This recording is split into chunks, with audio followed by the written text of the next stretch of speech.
Hi, this is Michael Orrell from MobileBurn.com, and today I have with me the Dell Streak. It is a 5-inch Android 2.2 Froyo tablet. It's available now from Dell for $199.99 with a 2-year contract. So here's the box for the Dell Streak. This is a AT&T compatible device, but it's not being sold directly by AT&T. Up front and center we have the Dell Streak itself, 5-inch tablet. We'll just set this aside and take a quick look at what's in the box.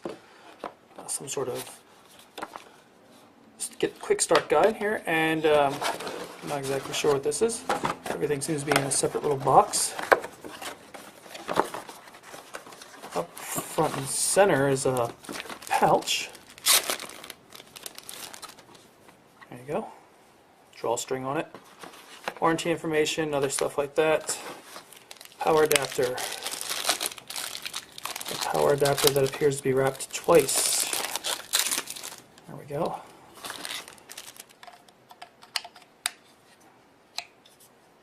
And there's a USB connector on the bottom of it.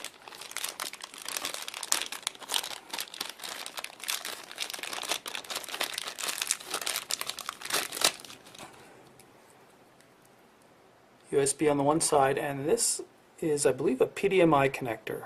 I think the Streak's one of the first devices to use it. So you're not going to get any standard micro USB or mini USB when you want to charge this device. It means you better hold on to this cable and keep it safe. Plugs in right there on the, I guess, the side or the bottom, depending on how you look at it. And we've got a set of stereo earbud headphones. Decent looking. There's a microphone, and there's a call, send, end button on it as well. So here's the Streak itself. This is a really massive device. So 6 inches long by 3.1 inches, and not too bad thickness though. It's only 4/10 of an inch thick. Take a look at some of the hardware elements. See, we've got some sensors up there, as well as a forward-facing VGA resolution camera for video calls and chatting and stuff like that. We've got 3 touch-sensitive buttons along the side here: back, menu, and home. And notice that they're oriented so as the device would normally be used in a landscape orientation. PDMI slot on the left-hand edge. Nothing much at all to see up on the top. 3.5mm headphone jack right here, right above the volume control. There's the power standby button, and then the 2-stage camera shutter button.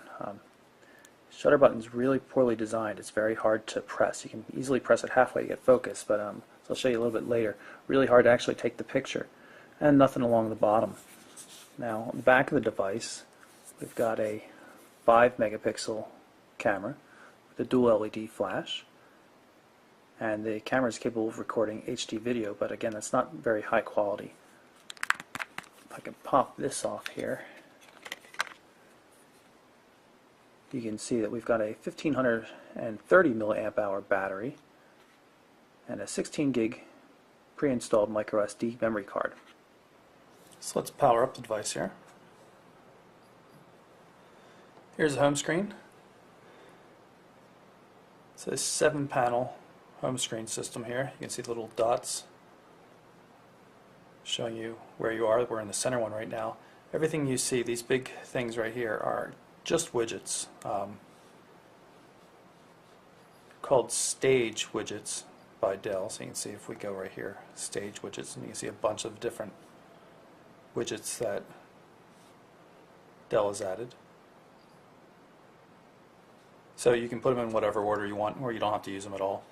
Take a look at some of them. Pretty cool. Here's the music widget showing a bunch of album covers.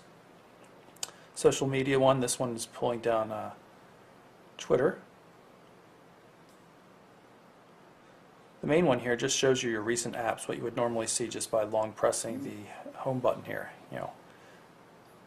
So it just shows you recently used apps, just so you can get to things quickly. And of course, there's local weather. Favorite contacts, it pulls in your starred contacts, auto-populates. Here's an email widget. You can see some Gmail messages there. And of course we've got a nice bookmark widget with search embedded right in there. So not bad. I mean, the widgets are actually quite nice. If you touch down here, the bottom, it'll automatically show you the stage widgets so you can quickly move from one to the next. You can see I have my finger on the music icon here. It shows the music stage widget, home, contacts, email, the web, social networking, everything. It's really kind of cool. So it allows you to quickly move from screen to screen. Of course, this, when you touch down here and you see this little Android thing, it just means it's a regular Android panel. So you can put just about anything in here.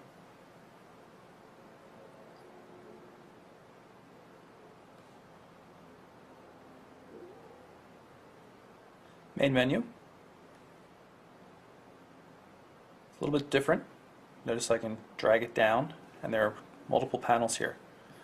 Now I pull up the menu button here, you can see there's some settings for it, but not different types of views or anything like that. But still, it's kind of cool, and I like the action here. So let's go into those settings. This is just the same normal settings you see in any Android phone at this point. You can see we're running Android 2.2, even though the original Streaks ran Android 1.6.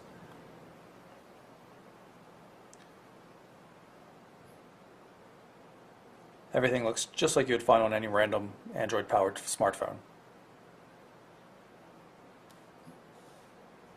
If you don't like any of these stage widgets, you can remove them and replace them with a different stage widget.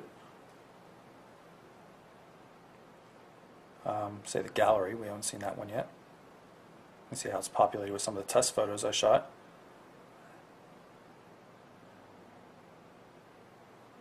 And you can, of course, just get rid of the stage widgets altogether and make use of all the panels for regular widgets if you so choose.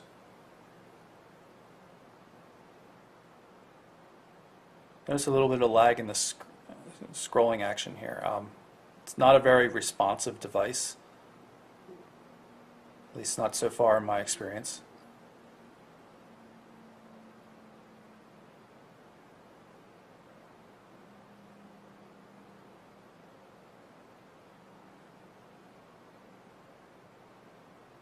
And now again, if we touch down at the bottom of the screen, you'll see another Android icon here for this panel.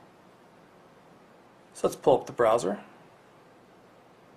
This is the mobile version of our website. You can see it really doesn't suit the high-res large display on the Streak very well, so we're going to tap on over to the full PC with like site.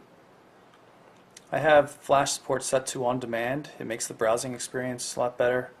The scrolling, for example, will track my finger much better with this than when I activate Flash for the page. Then all of a sudden, depending on the number of ads and what's going on, it can get to be quite a bit slower.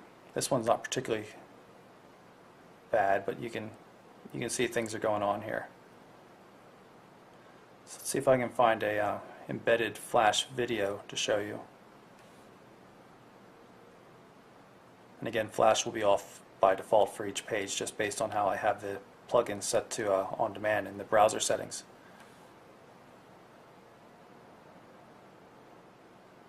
Okay, so Flash is loaded. And you can see things are a little jittery. Let's see, I didn't have any success getting this to run before. Let's see if it works this time. No, it's not working. Take a look at the zooming controls while we're here. You can double tap to zoom, but things don't actually zoom in that tightly. Considering the high resolution and relatively small size, we're only talking 5 inches here of the display, you really would want to zoom in a lot tighter than that.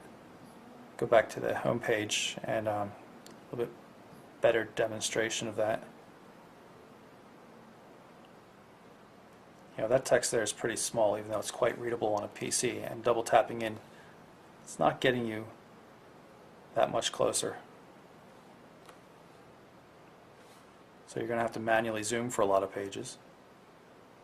Otherwise, as long as Flash isn't running, the browser works pretty well.